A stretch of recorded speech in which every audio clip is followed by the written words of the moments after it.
I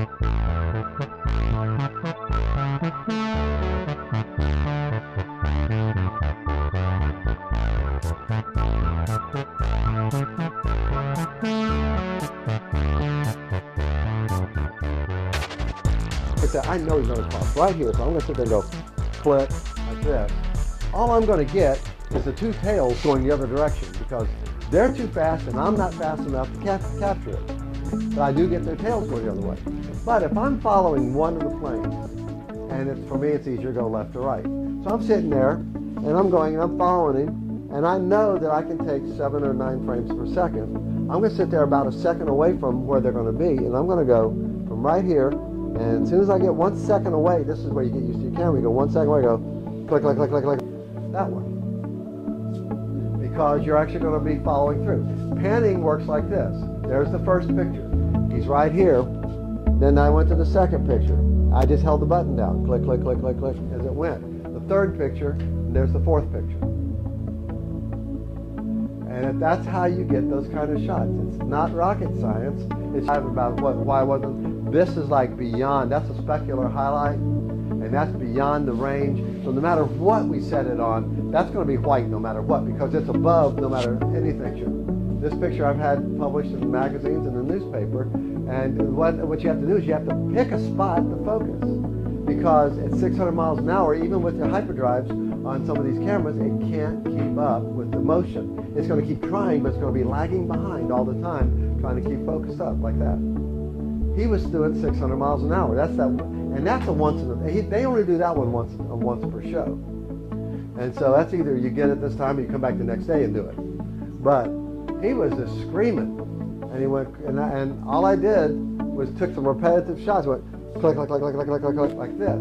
But the problem was, it was in such a situation at that speed that I had to pre-focus, and by pre-focusing, I knew that there was a barge farther out off to the side, and there was also the pier.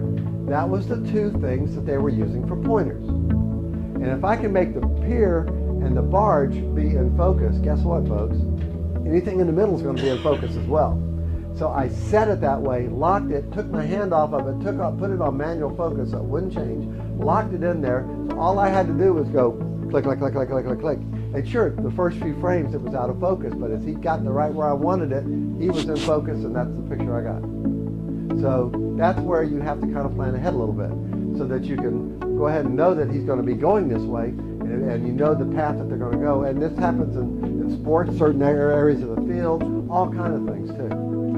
And by knowing a little bit about surfing, and everybody has a favorite thing that they know a little bit more about, a sport or an event that they know a little bit more about, and that would be the ones you're going to get your best shots from. Develop a sense of timing. This really becomes one of those cases where the more you use it, the better you get, because you got to get that thing all set up to where it's going to be. All cameras react differently, like I was talking about. Yeah, there's just enough difference. Be sure to spend some time with your camera before you go on a trip. Nothing is worse, and I see this on cruise boats all the time. They get a brand new camera given to them, and they sit in the cabin for the first 3 days trying to figure out what in the heck to do with the camera. I even had somebody ask me, where do you put the film in the digital camera? Yeah, I mean, that's true. It's not really, I mean, it's so you laugh at it. It's just kind of, if you never had the digital camera, it's hard to think of the concept of not needing film so that they can take some decent pictures and enjoy what they're doing and enjoy the cruise. It just takes a little planning and knowledge to make it work. And soon you'll be able to anticipate exactly what's going to happen, when it's going to happen next. Now, so once again, practice, practice, practice. Have fun with shots too. I love doing fashion work. This is fun. About 600 something pictures. And he went back and they left, everybody left. He says, I need a beer. And I said, yeah, I'll have one too. He says, you know, you kept me so busy. Big difference. If you're bored with your photographs, the people looking at your photographs are going to be bored as well. Don't trust automatic settings. And here's another one. Taking pictures. Idea 7 in Las Vegas. They're a band that actually I know from Hawaii. They're good friends of mine. Anyhow, they hired me to come in and take pictures for them. And the trick to this is, have you ever tried to take a picture at a concert? what happens? You get this white ghost standing on the stage because all the dark area, your camera's trying to adjust for it. And it says, oh, but it's so dark, I'm going to bring this up. So then the subject turns pure white. Now it's the same thing like you're taking a picture of the moon. You get this white blob in the middle of the sky because it's too bright, because it's trying to adjust with the sky. If you adjust for skin tones and use the spot metering on your camera, that's the one that has the little circle in the middle by itself, the little dot. That's going to mean that when you put that focusing element on that spot, that's where it's going to be setting the exposure for as well as focusing.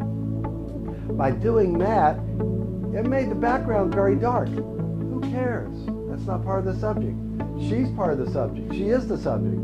So you get this action shot, and then here's another version of it this way.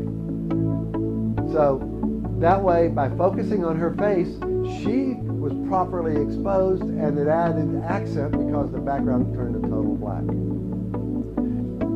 Mergers, that's another thing too. And it's not just like, Bell South and AT&T merging or something like that.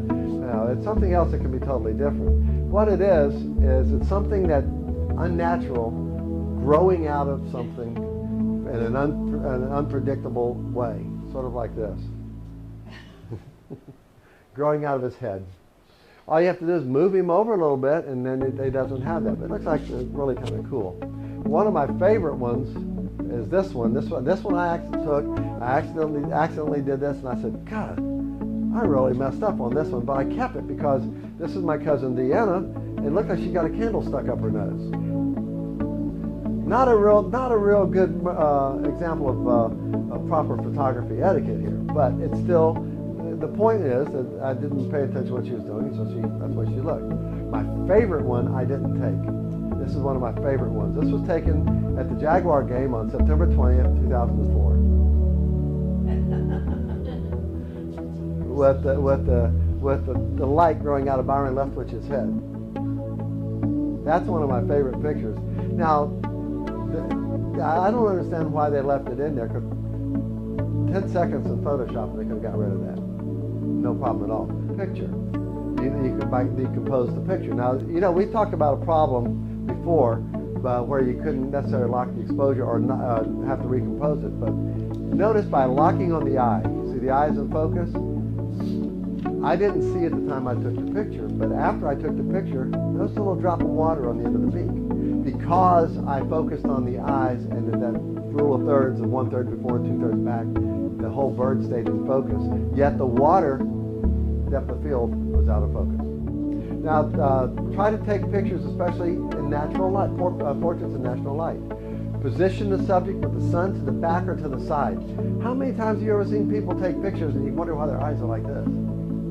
Because you say, let's go outside and take a picture. They put subject facing the sun. Because, I want to be well lit. But you do that, and then their eyes are closed. You're looking through the viewfinder, it doesn't make a difference. Your eyes are wide open because the sun's behind you.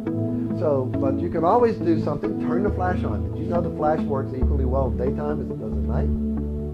It will actually work. And what happens is you get to fill the subject in with light.